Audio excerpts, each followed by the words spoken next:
Personal rapid transit, also called podcar, is a public transport mode featuring small automated vehicles operating on a network of specially built guideways. PRT is a type of automated guideway transit, a class of system which also includes larger vehicles all the way to small subway systems. PRT vehicles are sized for individual or small group travel, typically carrying no more than 3 to 6 passengers per vehicle. Guideways are arranged in a network topology, with all stations located on sidings, and with frequent merge-diverge points. This allows for nonstop, point-to-point travel, bypassing all intermediate stations. The point-to-point service has been compared to a taxi or a horizontal lift. As of July 2013, 4 PRT systems are operational. The world's oldest and most extensive PRT system is in Morgantown, West Virginia. It has been in continuous operation since 1975. Colloquially known merely as the PRT, West Virginia University's system moves student and visitors alike to a number of popular destinations throughout the city. Since 2010, a 10-vehicle 2-gauge tire system has operated at Mazda City, UAE, and since 2011 a 21-vehicle ultra-port system has run at London Heathrow Airport. A 40-vehicle vector system with inline stations officially opened in Suncheon, South Korea, in April 2014 after a year of testing. Expansion of the Mazda system was cancelled just after the pilot scheme opened. Numerous other PRT systems have been proposed but not implemented, including many substantially larger than those now operating. Overview: most mass transit systems move people in groups over scheduled routes. This has inherent inefficiencies. For passengers, time is wasted by waiting for the next arrival, indirect routes to their destination, stopping for passengers with other destinations, and often confusing or inconsistent schedules. Slowing and accelerating large waits can undermine public transport's benefit to the environment while slowing other traffic. Personal rapid transit systems attempt to eliminate these wastes by moving small groups non-stop in automated vehicles on fixed tracks. Passengers can ideally board a pod immediately upon arriving at a station, and can with a sufficiently extensive network of tracks take relatively direct routes to their destination without stops. Perhaps most importantly, PRT systems offer many traits similar to automobiles. For example, they offer privacy and the ability to choose one's own schedule. PRT may in fact allow for quicker transportation than cars during rush hour, since automated vehicles avoid unnecessary slowing. A PRT system can also transport freight.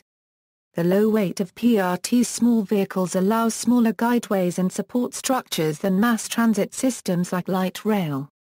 The smaller structures translate into lower construction costs, smaller easements, and less visually obtrusive infrastructure. As it stands, a citywide deployment with many lines and closely spaced stations, as envisioned by proponents, has yet to be constructed. Past projects have failed because of financing, cost overruns, regulatory conflicts, political issues, misapplied technology, and flaws in design, engineering or review. However, the theory remains active.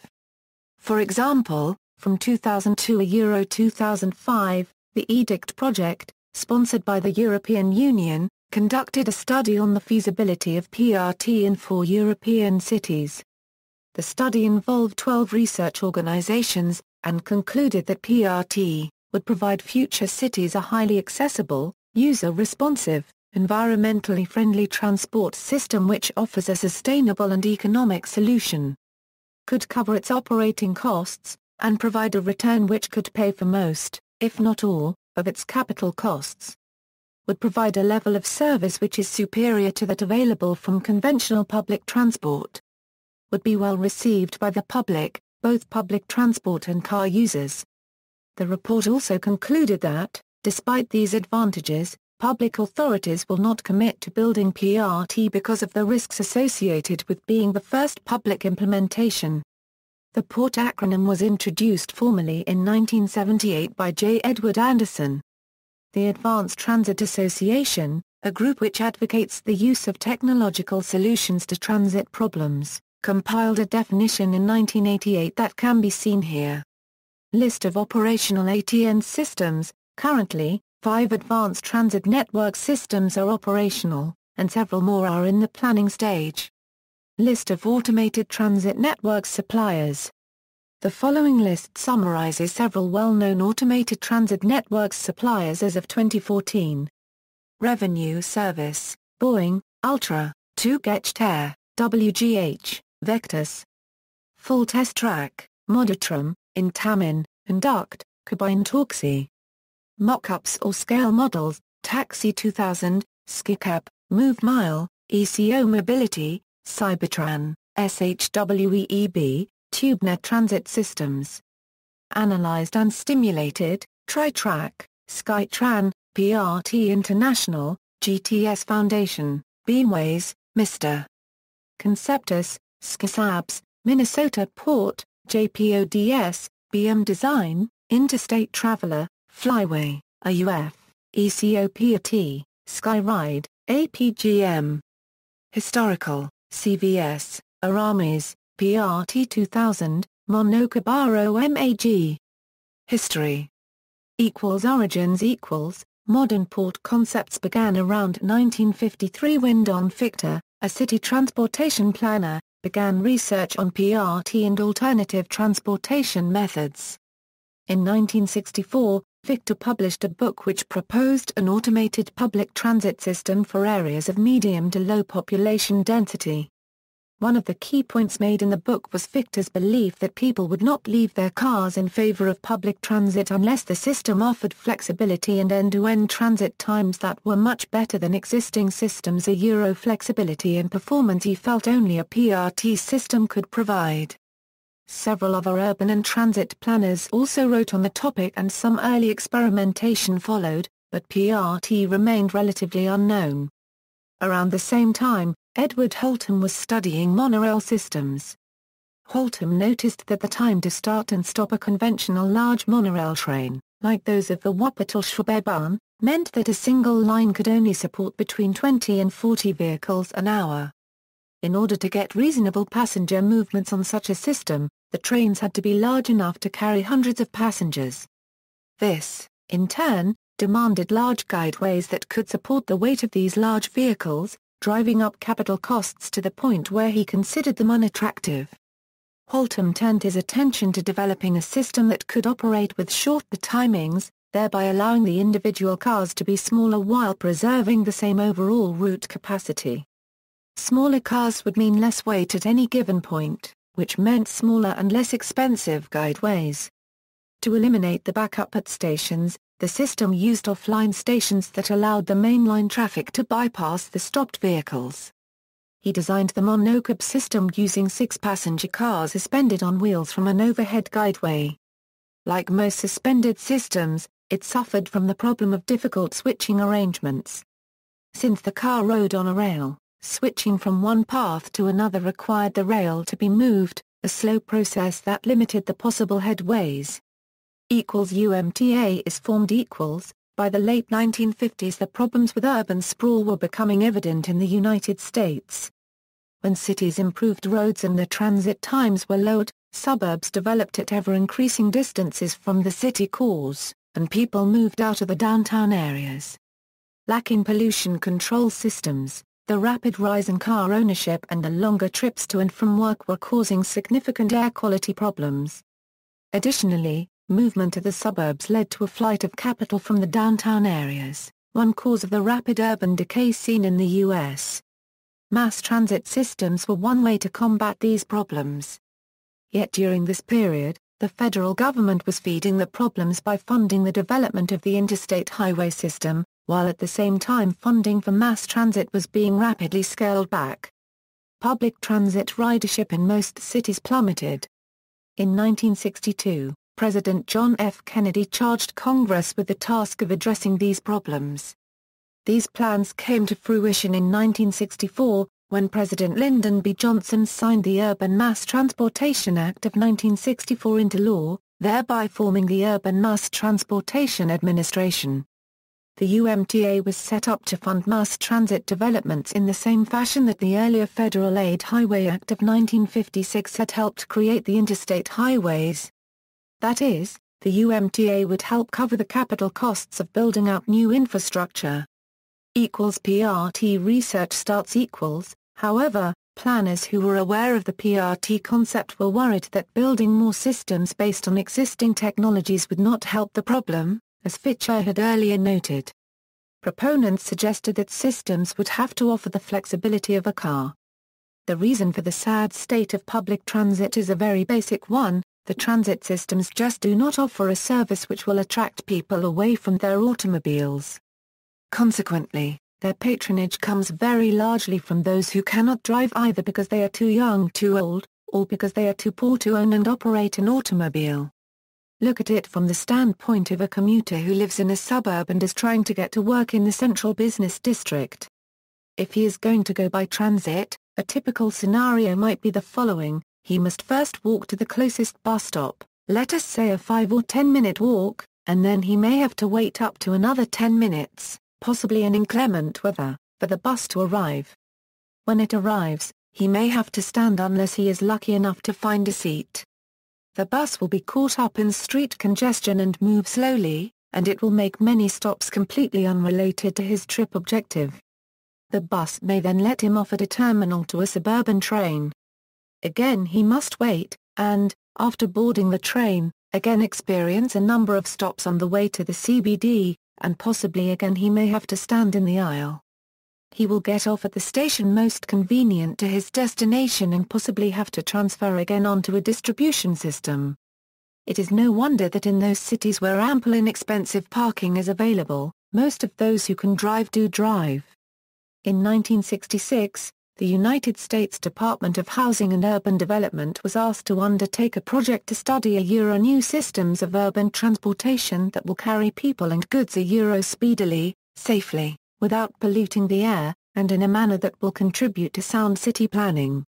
The resulting report was published in 1968 and proposed the development of PRT, as well as other systems such as dial-a-bus and high-speed interurban links. In the late 1960s, the Aerospace Corporation, an independent non-profit corporation set up by the U.S. Congress, spent substantial time and money on PRT, and performed much of the early theoretical and systems analysis. However, this corporation is not allowed to sell to non-federal government customers. In 1969, members of the study team published the first widely publicized description of PRT in Scientific American. In 1978 the team also published a book. These publications sparked off a sort of the transit race in the same sort of fashion as the space race, with countries around the world rushing to join what appeared to be a future market of immense size. The oil crisis of 1973 made vehicle fuels more expensive, which naturally interested people in alternative transportation. System developments in 1967, aerospace giant Matra started the Aramis project in Paris. After spending about 500 million francs, the project was cancelled when it failed its qualification trials in November 1987. The designers tried to make Aramis work like a virtual train, but control software issues caused cars to bump unacceptably. The project ultimately failed. Between 1970 and 1978, Japan operated a project called Computer-Controlled Vehicle System. In a full-scale test facility, 84 vehicles operated at speeds up to 60 km per hour on a 4.8 km guideway. 1-second headways were achieved during tests. Another version of CVS was in public operation for 6 months from 1975 to 1976. This system had 12 single-mode vehicles and 4 dual-mode vehicles on a 1.6 km track with 5 stations. This version carried over 800,000 passengers. CVS was cancelled when Japan's Ministry of Land, Infrastructure and Transport declared it unsafe under existing rail safety regulations, specifically in respect of braking and headway distances. On March 23, 1973, U.S. Urban Mass Transportation Administration Administrator Frank Herringer testified before Congress, a DOT program leading to the development of a short, 1/2 to 1 second headway, high-capacity PRT system will be initiated in fiscal year 1974. However, this HCPRT program was diverted into a modest technology program. According to PRT supporter J. Edward Anderson, this was because of heavy lobbying from interests fearful of becoming irrelevant if a genuine PRT program became visible. From that time forward, people interested in HCPRT were unable to obtain UMTA research funding. In 1975, the Morgantown Personal Rapid Transit Project was completed.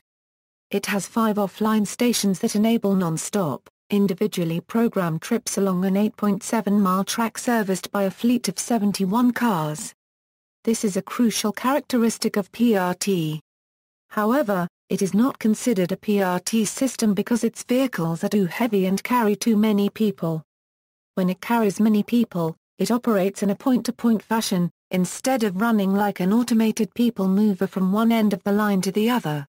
During periods of low usage, all cars make a full circuit, stopping at every station in both directions. Morgantown Port is still in continuous operation at West Virginia University in Morgantown, West Virginia, with about 15,000 riders per day. It successfully demonstrates automated control, but was not sold to other sites because the steam-heated track has proven too expensive for a system that requires an operation and maintenance budget of $5 million annually. From 1969 to 1980, Mannesmann Demag and MBB cooperated to build the Cabin-Taxi urban transportation system in Germany. Together the firms formed the Cabin-Taxi joint venture. They created an extensive PRT technology that was considered fully developed by the German government and its safety authorities. The system was to have been installed in Hamburg, but budget cuts stopped the proposed project before the start of construction. With no other potential projects on the horizon, the joint venture disbanded, and the fully developed PRT technology was never installed. Cabin-Taxi Corporation, a U.S.-based company, obtained the technology in 1985, and remains active in the private sector market for transportation systems. Later developments. In the 1990s, Raytheon invested heavily in a system called PRT 2000, based on technology developed by J. Edward Anderson at the University of Minnesota. Raytheon failed to install a contracted system in Rosemont, Illinois, near Chicago, when estimated costs escalated to $50 million per mile, allegedly due to design changes that increase the weight and cost of the system relative to Anderson's original design. In 2000, rights to the technology reverted to the University of Minnesota, and was subsequently purchased by Taxi 2000. In 2002, two Gechter-operated 25 four-passenger cybercabs at Holland's 2002 Floriade Horticultural Exhibition.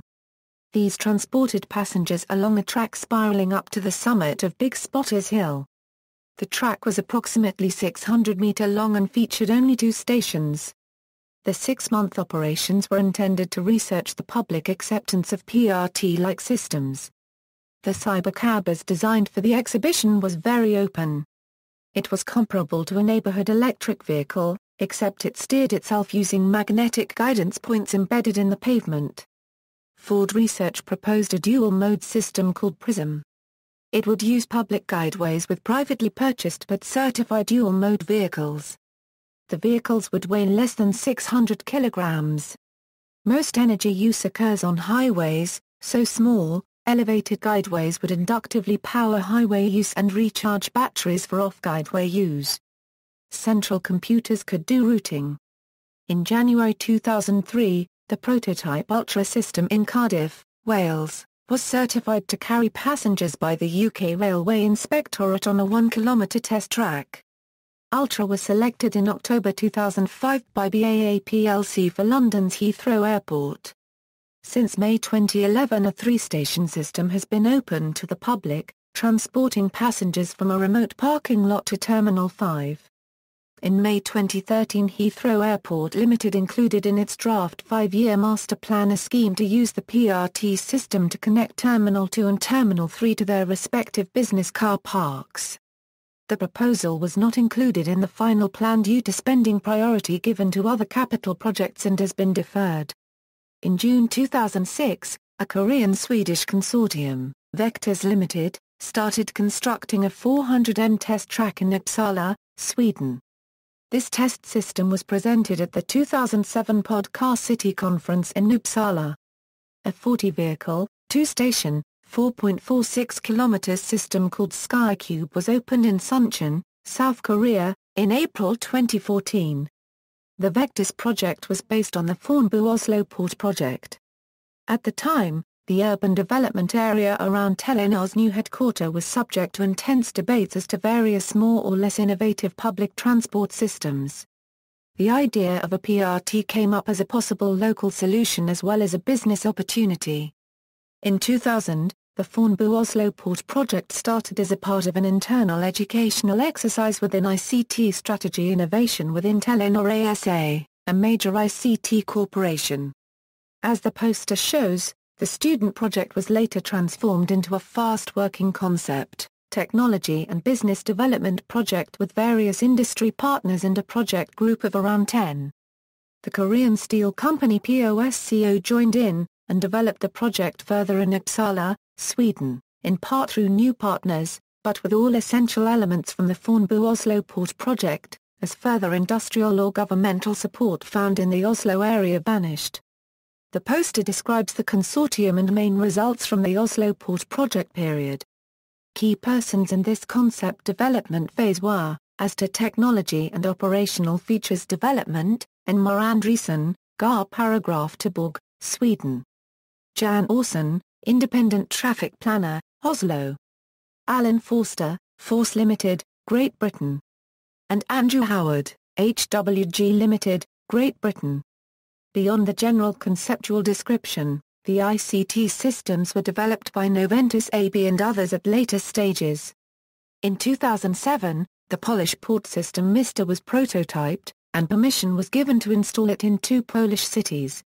MISTA is a typical overhead PRT system engineered for economical aerial reuse of streets rights-of-way, that still gives ground-level access to wheelchairs and freight. System design. Among the handful of prototype systems there is a substantial diversity of design approaches, some of which are controversial. Vehicle design vehicle weight influences the size and cost of a system's guideways, which are in turn a major part of the capital cost of the system. Larger vehicles are more expensive to produce, require larger and more expensive guideways, and use more energy to start and stop. If vehicles are too large, point-to-point routing also becomes more expensive.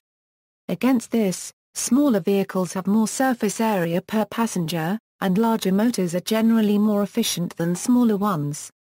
The number of riders who will share a vehicle is a key unknown. In the US, the average car carries 1.16 persons, and most industrialized countries commonly average below 2 people. Not having to share a vehicle with strangers is a key advantage of private transport. Based on these figures, some have suggested that 2 passengers per vehicle, or even a single passenger per vehicle is optimum. Other designs use a car for a model, and choose larger vehicles, making it possible to accommodate families with small children, riders with bicycles, disabled passengers with wheelchairs, or a pallet or 2 of freight. Propulsion. All current designs are powered by electricity. In order to reduce vehicle weight, power is generally transmitted via line-side conductors rather than using onboard batteries. According to the designer of SkyWeb Taxi 2000, J. Edward Anderson, the lightest system is a linear induction motor on the car, with a stationary conductive rail for both propulsion and braking. LIMs are used in a small number of rapid transit applications, but most designs use rotary motors. Most such systems retain a small onboard battery to reach the next stop after a power failure. Ultra uses onboard batteries, recharged at stops. This increases the safety, and reduces the complexity, cost and maintenance of the guideway. As a result, a street-level Ultra guideway resembles a sidewalk with curbs and is very inexpensive to construct. Ultra resembles a small automated electric car, and uses similar components. Switching. Most designers avoid track switching, instead advocating vehicle-mounted switches or conventional steering. Those designers say that vehicle switching permits faster switching, so vehicles can be closer together. It also simplifies the guideway, makes junctions less visually obtrusive and reduces the impact of malfunctions, because a failed switch on one vehicle is less likely to affect other vehicles. Other designers point out that track switching simplifies the vehicles, reducing the number of small moving parts in each car. Track switching replaces in-vehicle mechanisms with larger track-moving components that can be designed for durability with little regard for weight or size. Track switching greatly increases headway distance. A vehicle must wait for the previous vehicle to clear the track, for the track to switch and for the switch to be verified. If the track switching is faulty, vehicles must be able to stop before reaching the switch, and all vehicles approaching the failed junction would be affected. Mechanical vehicle switching minimizes inter-vehicle spacing or headway distance, but it also increases the minimum distances between consecutive junctions. A mechanically switching vehicle, maneuvering between two adjacent junctions with different switch settings, cannot proceed from one junction to the next. The vehicle must adopt a new switch position, and then wait for the in-vehicle switch's locking mechanism to be verified. If the vehicle switching is faulty, that vehicle must be able to stop before reaching the next switch, and all vehicles approaching the failed vehicle would be affected. Conventional steering allows a simpler track consisting only of a road surface with some form of reference for the vehicle's steering sensors. Switching would be accomplished by the vehicle following the appropriate reference line. Maintaining a set distance from the left roadway edge would cause the vehicle to diverge left at a junction, for example. Infrastructure design equals guideways. There is some debate over the best type of guideway. Proposals include beams similar to monorails, bridge-like trusses supporting internal tracks, and cables embedded in a roadway. Most designs put the vehicle on top of the track, which reduces visual intrusion and cost as well as easing ground-level installation. An overhead track is necessarily higher, but may also be narrower. Most designs use the guideway to distribute power and data communications, including to the vehicles. The Morgantown port failed its cost targets because of its steam-heated track, so most proposals plan to resist snow and ice in ways that should be less expensive. Mazda's system has been limited because it attempted to dedicate ground level to PRT guideways. This led to unrealistically expensive buildings and roads. Stations. Proposals usually have stations close together, and located on side tracks so that through traffic can bypass vehicles picking up or dropping off passengers. Each station might have multiple berths, with perhaps 1/3 of the vehicles in a system being stored at stations waiting for passengers. Stations are envisioned to be minimalistic, without facilities such as restrooms. For elevated stations, an elevator may be required for accessibility. At least one system, Mr., provides wheelchair and freight access by using a cogway in the track, so that the vehicle itself can go from a street-level stop to an overhead track. Some designs have included substantial extra expense for the track needed to decelerate to and accelerate from stations. In at least one system, Aramis, this nearly doubled the width and cost of the required right-of-way and caused the nonstop passenger delivery concept to be abandoned. Other designs have schemes to reduce this cost, for example merging vertically to reduce the footprint. When user demand is low, surplus vehicles could be configured to stop at empty stations at strategically placed points around the network. This enables an empty vehicle to quickly be dispatched to wherever it is required, with minimal waiting time for the passenger. Operational characteristics equals headway distance. Spacing of vehicles on the guideway influences the maximum passenger capacity of a track, so designers prefer smaller headway distances. Computerized control theoretically permits closer spacing than the 2-second headways recommended for cars at speed, since multiple vehicles can be braked simultaneously. There are also prototypes for automatic guidance of private cars based on similar principles. Very short headways are controversial. The UK Railway Inspectorate has evaluated the Ultra design and is willing to accept 1-second headways, pending successful completion of initial operational tests at more than 2 seconds. In other jurisdictions, Existing rail regulations apply to PRT systems. These typically calculate headways in terms of absolute stopping distances, which would restrict capacity and make PRT systems unfeasible. No regulatory agency has yet endorsed headways below 1 second, although proponents believe that regulators may be willing to reduce headways as operational experience increases. Capacity port is usually proposed as an alternative to rail systems, so comparisons tend to be with rail. PRT vehicles seat fewer passengers than trains and buses, and must offset this by combining higher average speeds, diverse routes, and shorter headways. Proponents assert that equivalent or higher overall capacity can be achieved by these means. Single line capacity with 2-second headways and 4-person vehicles, a single PRT line can achieve theoretical maximum capacity of 7,200 passengers per hour. However, most estimates assume that vehicles will not generally be filled to capacity, due to the point-to-point nature of PRT. At a more typical average vehicle occupancy of 1.5 persons per vehicle, the maximum capacity is 2,700 passengers per hour. Some researchers have suggested that rush hour capacity can be improved if operating policies support ride-sharing. Capacity is inversely proportional to headway. Therefore, moving from 2-second headways to 1-second headways would double PRT capacity. Half-second headways would quadruple capacity. Theoretical minimum PRT headways would be based on the mechanical time to engage brakes, and these are much less than a half-second. Although no regulatory agency has as yet approved headways shorter than 2 seconds, researchers suggest that high-capacity PRT designs could operate safely at half-second headways. Using the above figures, capacities above 10,000 passengers per hour seem in reach.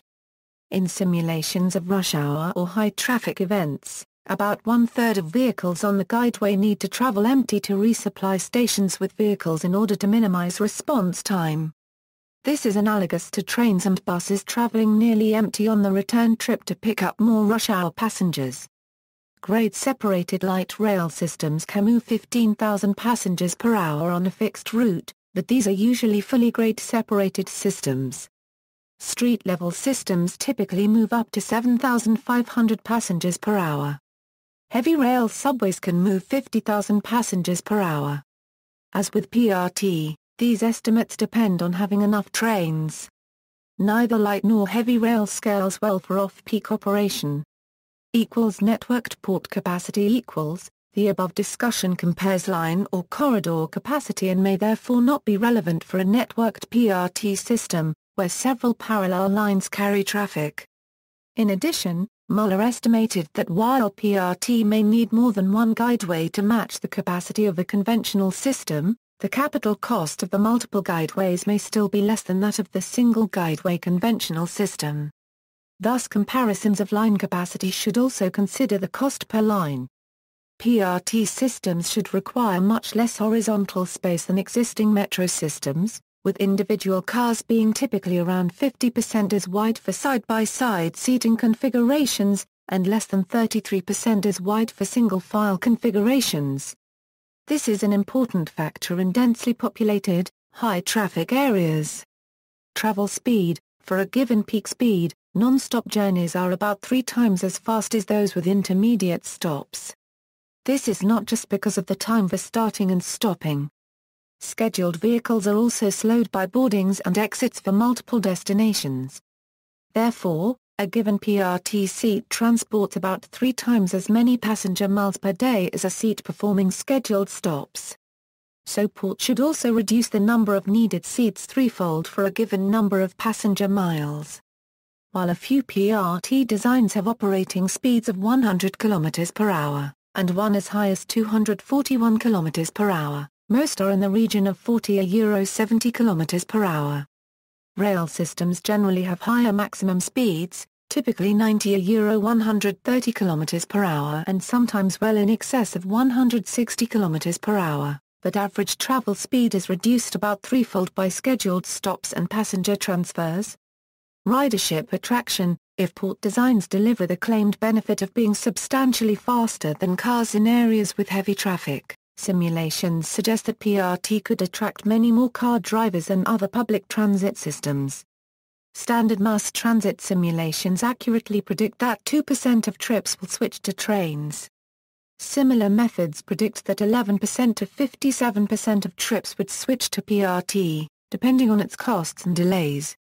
Control algorithms. The typical control algorithm places vehicles in imaginary moving slots that go around the loops of track. Real vehicles are allocated a slot by trackside controllers. Traffic jams are prevented by placing north-south vehicles in even slots, and east-west vehicles in odd slots. At intersections, the traffic in these systems can interpenetrate without slowing. On-board computers maintain their position by using a negative feedback loop to stay near the center of the commanded slot. Early port vehicles measured their position by adding up the distance using odometers, with periodic checkpoints to compensate for cumulative errors. Next-generation GPS and radio location could measure positions as well. Another system, pointer-following control, assigns a path and speed to a vehicle, after verifying that the path does not violate the safety margins of other vehicles. This permits system speeds and safety margins to be adjusted to design or operating conditions, and may use slightly less energy. The maker of the ultra-port system reports that testing of its control system shows lateral accuracy of 1 cm, and docking accuracy better than 2 cm. Safety. Computer control eliminates errors from human drivers, so PRT designs in a controlled environment should be much safer than private motoring on roads. Most designs enclose the running gear in the guideway to prevent derailments. Grade-separated guideways would prevent conflict with pedestrians or manually controlled vehicles. Other public transit safety engineering approaches, such as redundancy and self-diagnosis of critical systems, are also included in designs. The Morgantown system, more correctly described as a group rapid transit type of automated guideway transit system, has completed 110 million passenger miles without serious injury. According to the U.S. Department of Transportation, AGT systems as a group have higher injury rates than any other form of rail-based transit, though still much better than ordinary buses or cars. More recent research by the British company Ultraport reported that AGT systems have a better safety than more conventional, non-automated modes. As with many current transit systems, personal passenger safety concerns are likely to be addressed through CCTV monitoring, and communication with a central command center from which engineering or other assistance may be dispatched. Energy efficiency. The energy efficiency advantages claimed by PRT proponents include two basic operational characteristics of PRT, an increased average load factor, and the elimination of intermediate starting and stopping. Average load factor, in transit systems, is the ratio of the total number of riders to the total theoretical capacity. A transit vehicle running at full capacity has a 100% load factor, while an empty vehicle has 0% load factor. If a transit vehicle spends half the time running at 100% and half the time running at 0%, the average load factor is 50%. Higher average load factor corresponds to lower energy consumption per passenger, so designers attempt to maximize this metric. Scheduled mass transit trades off service frequency and load factor. Buses and trains must run on a predefined schedule, even during off-peak times when demand is low and vehicles are nearly empty. So to increase load factor, transportation planners try to predict times of low demand, and run reduced schedules or smaller vehicles at these times. This increases passengers' wait times. In many cities, trains and buses do not run at all at night or on weekends. PRT vehicles, in contrast, would only move in response to demand, which places a theoretical lower bound on their average load factor. This allows 24-hour service without many of the costs of scheduled mass transit. Ultraport estimates its system will consume 839 British thermal units per passenger mile. By comparison, cars consume 3,496 British thermal units, and personal trucks consume 4,329 British thermal units per passenger mile. Due to PRT's efficiency, Some proponents say solar becomes a viable power source. PRT elevated structures provide a ready platform for solar collectors, therefore some proposed designs include solar power as a characteristic of their networks. For bus and rail transit, the energy per passenger mile depends on the ridership and the frequency of service. Therefore, the energy per passenger mile can vary significantly from peak to non-peak times. In the US, buses consume an average of 4,318 British thermal units passenger mile, transit rail 2,750 British thermal units passenger mile, and commuter rail 2,569 British thermal units passenger mile. Opposition and controversy. Opponents to PRT schemes have expressed a number of concerns. Technical feasibility debate. The Ohio, Kentucky, Indiana Central Loop Report compared the Taxi 2000 PRT concept proposed by the Skyloop Committee to other transportation modes. In the Taxi 2000 PRT system, the Loop Study Advisory Committee identified significant environmental, technical and potential fire and life safety concerns and the PRT system was still an unproven technology with significant questions about cost and feasibility of implementation.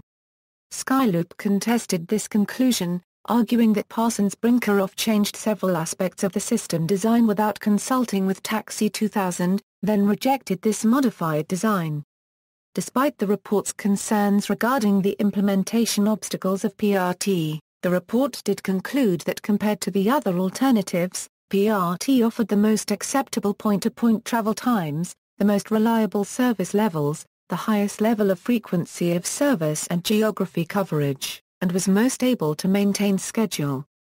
The report further concluded that, compared to the other alternatives, PRT would have over 3 times the ridership of the next closest alternative, including new transit riders over 9 times higher than the next closest alternative.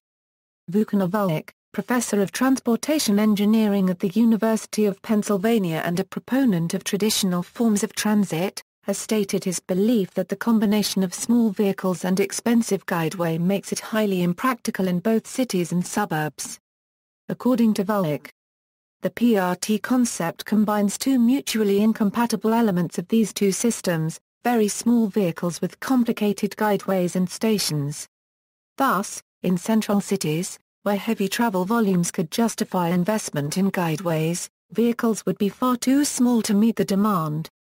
In suburbs, where small vehicles would be ideal, the extensive infrastructure would be economically unfeasible and environmentally unacceptable. PRT supporters claim that Avalik's conclusions are based on flawed assumptions. PRT proponent J. E. Anderson wrote, in a rebuttal to Avalik, "I have studied and debated with colleagues and antagonists every objection to PRT, including those presented in papers by Professor Avalik, and find none of substance. Among those willing to be briefed in detail and to have all of their questions and concerns answered, I find great enthusiasm to see the system built." The manufacturers of Ultra acknowledged that current forms of their system would provide insufficient capacity in high-density areas such as central London, and that the investment costs for the tracks and stations are comparable to building new roads, making the current version of Ultra more suitable for suburbs and other moderate capacity applications, or as a supplementary system in larger cities. Regulatory concerns. Possible regulatory concerns include emergency safety, headways, and accessibility for the disabled.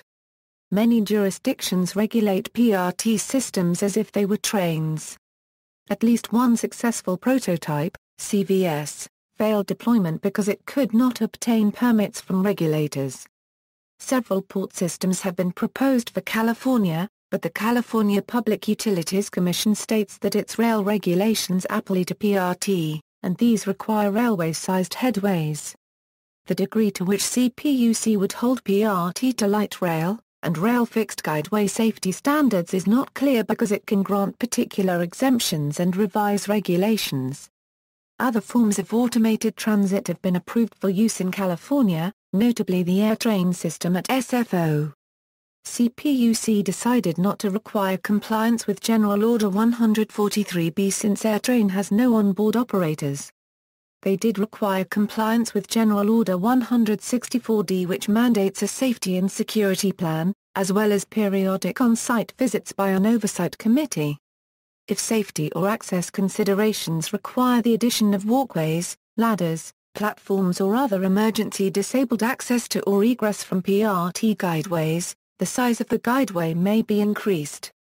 This may impact the feasibility of a PRT system, though the degree of impact would depend on both the PRT design and the municipality. Concerns about PRT research. Wayne D. Cottrell of the University of Utah conducted a critical review of PRT academic literature since the 1960s. He concluded that there are several issues that would benefit from more research, including urban integration, risks of PRT investment, bad publicity, technical problems, and competing interests from other transport modes. He suggests that these issues, while not unsolvable, are formidable, and that the literature might be improved by better introspection and criticism of PRT. He also suggests that more government funding is essential for such research to proceed, especially in the United States. New urbanist opinion. Several proponents of new urbanism, an urban design movement that advocates for walkable cities, have expressed opinions on PRT. Peter Calthorpe and Sir Peter Hall have supported the concept, but James Howard Kunstler disagrees. If we're going to replace the car, why do it with something that's not only like the car, but not really as good as the car? It just seems crazy. He also referred to PRT proponents as a particular kind of crank. Group rapid transit. Group rapid transit is similar to personal rapid transit but with higher occupancy vehicles and grouping of passengers with potentially different origin-destination pairs. In this respect, GRT can be seen as a sort of horizontal elevator. Such systems may have fewer direct-to-destination trips than single-destination PRT but still have fewer average stops than conventional transit, acting more as an automated shared taxi system than a private cab system. Such a system may have advantages over low-capacity PRT in some applications, such as where higher passenger density is required or advantageous. It is also conceivable for a GRT system to have a range of vehicle sizes to accommodate different passenger load requirements, for example at different times of day or on routes with less or more average traffic.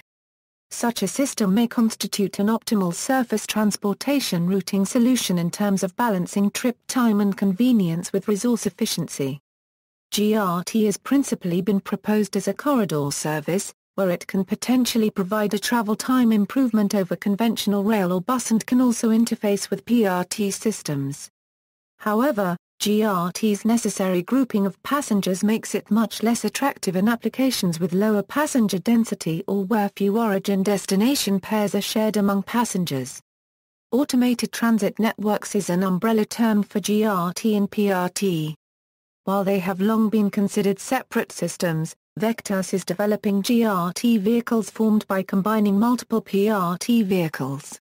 The larger vehicles are designed to accommodate standees and operate on the same guideway as the PRT vehicles. The door spacing of the larger vehicles matches the door spacing of PRT vehicles stopped in a station, allowing the GRT vehicles to share the same station infrastructure too. The concept is intended to allow GRT to serve high-demand station pairs during peak periods, while PRT serves all stations at all times in a network which includes the high-demand station pairs as well as other stations. The same passenger grouping and destination scheduling approach is used in some advanced elevators, in the form of a destination control system.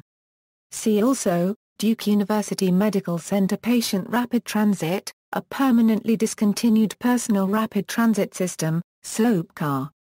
References. External links. Will you commute via PRT? Retrieved March 31, 2011, Systems Analysis of Urban Transportation Systems, Scientific American, 1969, 221-19 €27, advancedtransit.org A History of PRT. Personal Rapid Transit book containing papers from the proceedings of the 1973 International Conference on Personal Rapid Transit, Smart Links a website for professionals working with short-distance automated transport.